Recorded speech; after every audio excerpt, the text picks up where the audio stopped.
constant. So next, right? So now, is it better for us to estimate the whole or estimate the individual phase effect? Actually, we can test it. We can test it. So if the intercept is equal for all firm, then actually we no need to do this phase effect. We no need the phase effect model. Alright? So if the common constant is okay, then actually no point to proceed to the phase effect. So that's why we need to test the phase effect. Is it really matter in the estimation or not? So that's why come up with the statement here, if the intercept is equal, if the intercept actually equal for the all firm, means that this all firm actually share the common intercept. Actually no point for us to estimate the phase effect. So now we cannot strictly say we have to estimate the phase effect, we have to test it. So we need to use the test statistic to prove whether the statement is true or not. So we need to use the Wahl test to test whether all these individual intercepts are they equals or not. If all of these 10 intercepts equals, if they are equals, then we no need to go to the phase effect, because phase effect is allowed to have the individual phase effect, right? Individual constant. So if they're sharing the common one, so just one enough rather than 10, right? So there is the things we're going to test now. So how to use the Wahl test to test all these 10 coefficients, whether equals or not equals. So we have to test it. So the Wahl test here, I want to do the registration. Then you base on your installation. Negative 64. Is it 7 times 8? Different, right? What is negative value? What is positive? And then this one got negative 233. So actually, each firm have their own intercept instead of common. So but we have to come up with the test statistic first in order to prove our statement whether correct or not. But based on installation, all these coefficients actually different, right? It's very hard to say they have the same. So how to prove that? We can test it. So we can look at the areas here to get their coefficient. So what I need to come here, because I want to see which comma is referred to which coefficient. So we come to here, we go to view, go to the estimation, then go to view, then click for choose the representation. Once you choose the representation, then you can see the coefficient for each variable, each constant. So C1 for the first firm, right? And then accordingly. So what I can do here is C1 up to C10, right? C1 up to C10. So these are the coefficients I would like to look at. C1 up to C10. C11 is a sub-coefficient for the VL. C12 is a sub-coefficient for the CIP. So just C1 up to C10 only.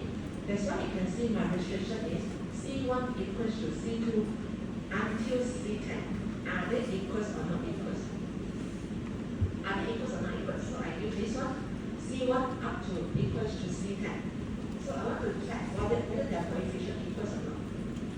So how do you use the eViews to help you to run the test statistic? We go to view, then we choose the coefficient diagnostic. We go to view, choose the coefficient diagnostic, and then go to the Wahl test. Restrict on the coefficient. Then in this column, we have to tag our comment. So tag C1 up to C10. Bear in mind that this C1 up to C10 will change, right? Because now I have 10 firms. I want to check the 10 firms whether their constant are equals or not equals. If let's say I have 5 firms, then I only up to C1 up to C5 only, right? C1 equals to C2 equals to C3 equals to C4 equals to C5. Whether they are equals or not. It depends on the dummy variable effect inside. So now I have 10 firms. So C1 up to C10. So I need to copy this command. Then go to the eViews here. Then in the Wahl test you type a command. C1 up to C10 is equals or not. Then once you click OK, the test statistic will come up. This is a test statistic. So when I make it bigger, So you can see this is the wall test. This is the wall test. Then the F statistic. This is a test statistic for the 5.90 with a degree of freedom 9. Degree of freedom 9 means that actually is 9. Restriction -1, right? And that's your observation for the degree of freedom is 188. 188. You look for the F statistic critical value. Alternatively, you can look at the P value. So significant at 1%. So significant what it means? You tend to reject the hypothesis. So if you reject this hypothesis, it means what? You are testing, they are equals, right? So you reject it, it means that they are not equals. So they are not equals. So it means that your least square method entry is not valid. You assume that they are same. They are same, right? Should be same, but not actually, in fact, they are not same. So given this result, what should you do? You think that actually this result is better. Should be fixed effect, right? Because allowed for individual fixed effect is so better than the full or S result. Because individually, right? Individual result is better than the full result. And their slope coefficient also different, right, compared to the full one. Why? Because here, the slope coefficient, we copy this one, right?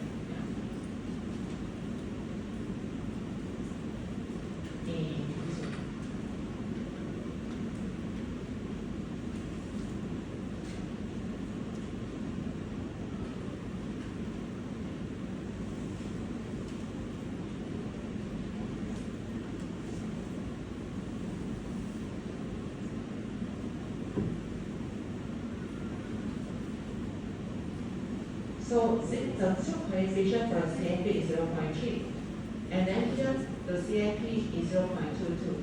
By using the pool of S, my coefficient for the CIP is 0.22. But in fact, if I allow for the fixed effect, now my coefficient is 0.3, right? So you can see the difference here, the difference fixed effect and vector effect. Even though very small, but their impact has a different impact on the investments. So then actually we have another one more test is called the Hausman test to differentiate between the fixed effect or redundant effect method. And we also got the redundant test later we're going to introduce you. So that's the thing. Okay. So how about another there's an explanation. The node of the equal intercept is rejected at 1%. So actually it's going on to the fixed effect models, right? Fixed effect model. And you have to bear in mind that the software will produce that enormous amount of output for the short panels. So that's why there's a difference between short panel and the long panel. Long panel is referred to if our time t is greater than the end. Time t greater than the end is for the long panel. For the short panel is refer our observation is less than the floats. That's referred to the short panel. So it means that the result, software will produce the not so good result for if our observation, if our time series is less than the cross-sectional. Cross-section short panel is referred to when it happens is when you have the T is less than the end. This is called short panel. The short panel is your end is greater than T. So that's why people might use to the GM approach, means that go forward to the GM method if they're dealing with the short panel analysis. Short panel. So have to bear in mind that when you estimate in the short panel, the result might not so accurate as compared to the long panel. So now, another approach is a fixed effect estimator. It's a fixed effect estimator to estimate the fixed effect models. So just now we already tried using the least square dummy variable approach. Another approach is called fixed effect estimator. So what's the difference? You can see their equation is different, right? It's a deviation from the mean. It's a deviation from the mean. So this is a fixed effect estimator, deviation from the mean. So and then not only for the dependent variable, also apply for the others independent variable as well. So in this fixed effect estimator, that we do not have constant. We do not have constant. So no intersect. Constantly refer to the intersect, so no intersect. So in this way, actually we will obtain the not so accurate standard error. So that's why you can see there is a out estimation highlight in the green color. Because we're using different way to compute the estimator, right? This is a deviation. So the standard error is wrong here. Is wrong here. So we just based on the estimate the coefficient only, but not their standard error. So this is a traditional way. So let's see how to estimate by using this come up with this fixed income estimator with the traditional way. We need to create the mean, average mean first. We need to create the average mean first. Then we use the individual y minus the average mean. So use the y minus the mean for each observation. It means for the y series, I obtain the average mean. For the y series, then I use the individual y minus the average mean. So the means will be fixed up. That's why it's constant. Will be fixed across the time. So I use the each y minus the average mean for each observation. It's also applied for the x with another independent variable and also remaining independent variable. It's a deviation from the individual means. So this is the mean. So it means that the x series, x1 series, x together divided by 20 will be my individual means. Right, average mean. So now, how to estimate it? So I have to create the series first. Right, I have to use the command to create my dependent variable as well as all my independent variables.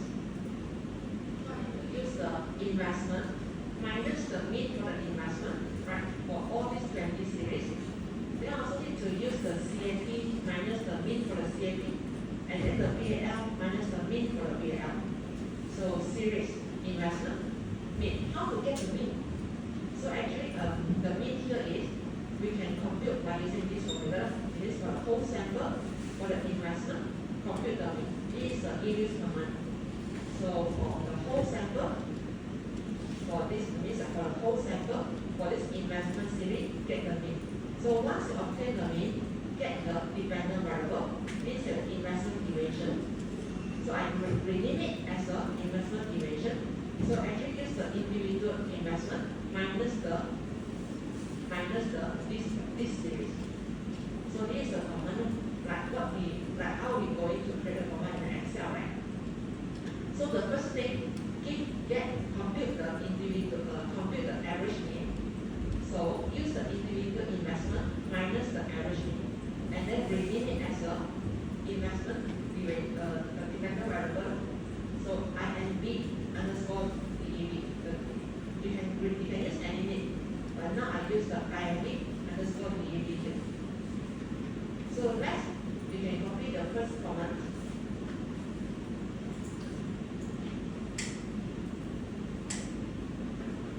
This one we don't need to estimate. We have to go to create, right? I want to use the calculator in the EDUS. Go to quick generate series.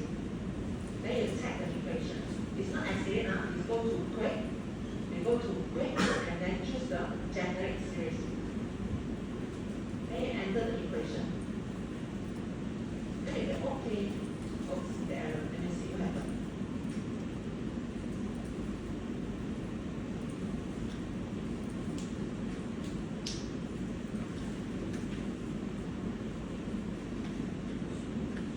It should be no space between, so let's try that.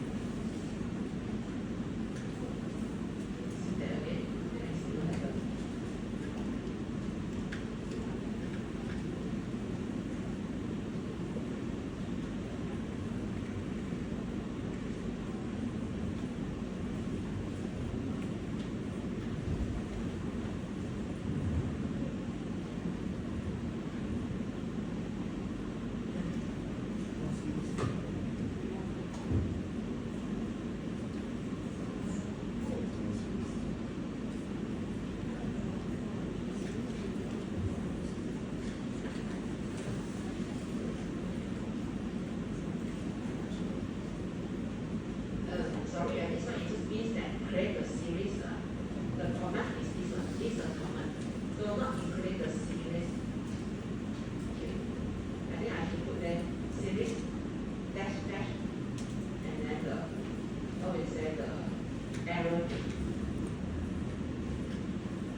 first term is 608.02. Then the mean for the second term 405. Then the mean for the third term 102.29. So each term has a different mean for the investment series, right? From each term. So once it's correct, the investment mean. So what next? The duration, right? So you can use the command here to create the duration.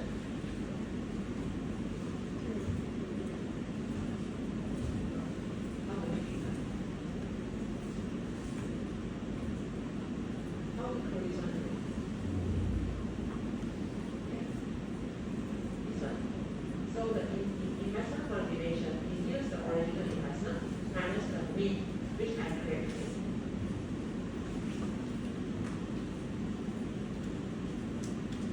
So you go to create January series, then enter equation.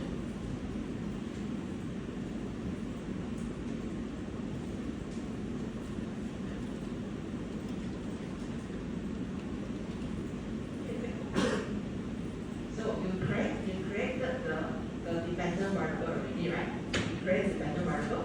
So you can do the remaining for the CAP and also the VAL. So first thing, compute the mean for the CAP, compute the mean for the VAL, then get their deviation value. This one is called deviate for the mean. Deviate for the mean. It's a mean value. So this is normally we look at when you go through the journal articles. If some journal articles say the data actually is the mean value. So this is the way that we mean their series. So to the extent, so we take a break like 15 minutes and we